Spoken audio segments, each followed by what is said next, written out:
د 2001 کال د سپټمبر 11مه هغه ورځ ده چې نړۍ یې بدله کړه.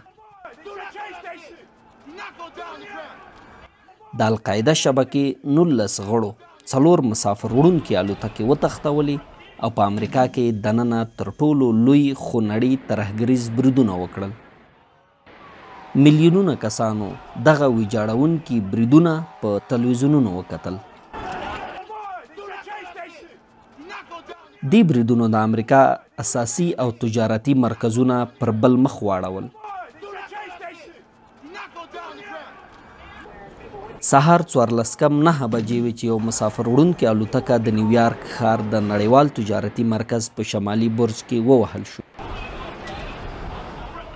ځینې کسانو دغه خونړۍ پیښه پر خپلو سترګو وکتله، خو 18 دقیقې وروسته دویمه الوتکه په سهیلي برج کې ووهل شوه. ما په ژوند کې دا ډول پیښه نه وه لیدلې. د سوداګریز نړیوال مرکز او د ټلیفون کمپنۍ ودانۍ په نښه شوي. دواړه الوتکې د باسترن ښار څخه الوتې وې. هره الوتکه کې 15 بریدګرو د الوت کنټرول په خپل لاس کې واخیست. سلګونه کسان په لومړي سر کې ووژل شول او یو شمیر نور د دنګو ودانیو په لوړو پوړونو کې بند پاتې شول. هغه وخت د امریکا ولسمشر جارج ډبلیو بوش د فلوریډا ایالت د لومړني ښوونځي په دوره کې و چې د دفتر مشر خبر ورکړو چې پر امریکا برید شوی. د ترهګرو لخوا دویمه برنته شوې الوتکه د امریکا دفاع وزارت مرکز پینټاګان پر لور روانه وه. د الوتکې په 10:10 بجې د پینټاګان ودانۍ پر نښه کړه او پکې سپرو مسافرو سربیره 125 نور کسان پر ځمکه ووژل شول. اخوا په نیویارک کې زرګونه کسان په دې لټه کې وو چې د دنګو ودانیو ځان ځمکې ته ورسوي، خو پر ډیر وخت تیر و. 1:10 بجې سوداګریز نړیوال سویلي برج نسکور شو او زهرجنو ګردونو لوخړې ښار کې خپرې شوې. د 4مې تښتول شوې الوتکې مسافر د ټلیفون له لارې د مخکنیو بریدونو خبر شول. د مسافرو یو ډلې د پیلوټ پر خونه بلوا وکړه چې د یو بل ترهګریز برید مخه ونیسي. د دې مبارزې پر مهال برمتګرو الوتکه د پنسلوینیا ایالت یو کلیواله سیمه کې پړمخ نسکوره کړه چې پکې سپاره ټول کسان ووژل شول. اخوا پر 10:30 بجې په نیویارک کې د سوداګریز نړیوال مرکز شمالي برج نسکور شو.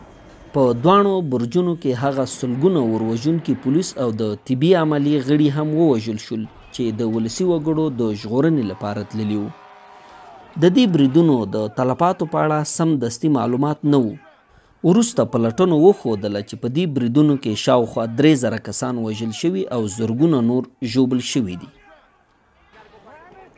د 2001 کال د سپټمبر د 11مې د هغو 4 بریدونو وروسته د امریکا استخباراتي ادارو 19 ترهګر وپیژندل چې 15 یې د سعودي عرب او 4 یې د نورو عربي هیوادونو وو. دغه ترهګرو د الوتکې د چلولو زده کړې په امریکا کې ترسره کړې وې. د دغه هممهاله بریدونو زیاتره طرحه او لګښت د القاعده شبکې مشر اسامه بن لادن پرې کړ. د امریکا پلټنو دا هم په ډاګه کړه چې د القاعده غړی او پاکستاني سخت دریزه خالد شیخ د بریدونو مشر طراح و. د 2001 کال د اکتوبر په 9 ولسمشر بوش د القاعده شبکې او طالبانو د رژیم پر ضد د پوځي عملیاتو اعلان وکړ. طالبانو هغه وخت القاعده ته په افغانستان کې ځای ورکړی و. دغه عملیات د دې لپاره ترتیب شوي چې افغانستان د ترهګریزو عملیاتو په توګه استعمال نشي او ورسره د طالبانو پوځي قوت په نښه شي. موږ سره په دې عملیاتو کې زموږ د ټیم ملګری هیواد بریټانیا هم ګډون لري. د 11 سپټمبر بریدونه په افغانستان کې د امریکایي ځواکونو د 100 کلن حضور او د ولسمشر بوش ادارې لخوا د ترهګریز ضد جنگ سبب شو. د 11 سپټمبر پیښو په امریکا کې ژوند بدل کړ او د سخت امنیت د ساتلو او د قانون پلي کولو ادارو د زیات واک ورکولو موده پیل شوه. د 2001 میلادي کال د اکتوبر 9 اوږدمهاله ازادي د هغه عملیاتو نوم دی چې د امریکا متحده ایالاتونو په افغانستان کې د طالبانو د رژیم او د القاعده وسلوالو پر ضد پیل کړ. دغه عملیات د متحده ایالاتونو د سپټمبر د پیښې د بریدونو په غبرګون کې وو. د سپټمبر د 11 بریدونو اصلي طرح د القاعده شبکې مشر او د طالبانو ملمه اسامه بن لادن و. دغه بریدونو له امله په امریکا کې شاوخوا 3000 خلک ووژل شول. د طالبانو حکومت ژر له پښو ولوېد وروسته له هغې چې د مزار شریف ښار د عبدالرشید دوستم له وسلوالو لخوا ونیول شو. د طالبانو رژیم په څو اونیو کې په چټکۍ سقوط وکړ. متحده ایالاتونه د طالبانو او القاعدې د مرکزونو د بمبارۍ لپاره د بي پیلوټه او بي 250 الوتکو په ګډون له عصري پوځي وسلو څخه کار واخیست. افغانستان یو نوي پړاو ته ننوت.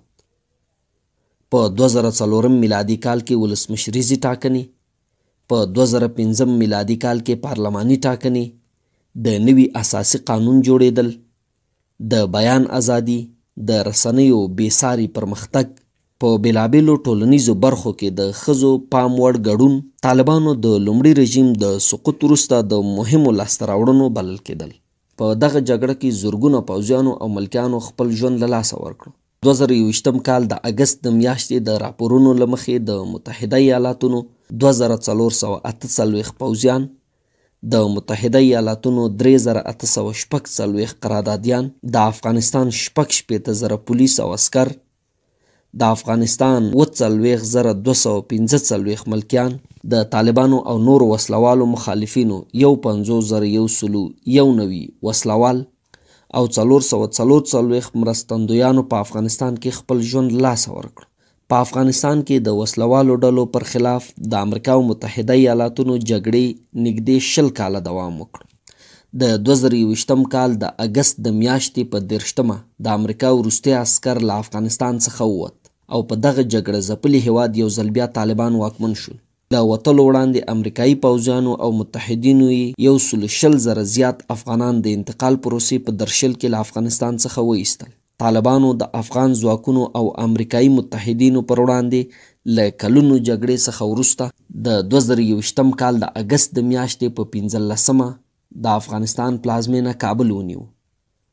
له هغې لږ وروسته خبر خپور شو چې د افغانستان د هغه وخت ولسمشر ډاکټر اشرف غني د ځینو لوړپوړو چارواکو سره په هلیکاپټرو کې د ولسمشریزې ماڼۍ څخه ووت. د راپورونو له مخې امریکا له 2 میلیارده ډالرو په ارزښت پوځي وسایل او وسلې د طالبانو دولت ته پرېښودلې.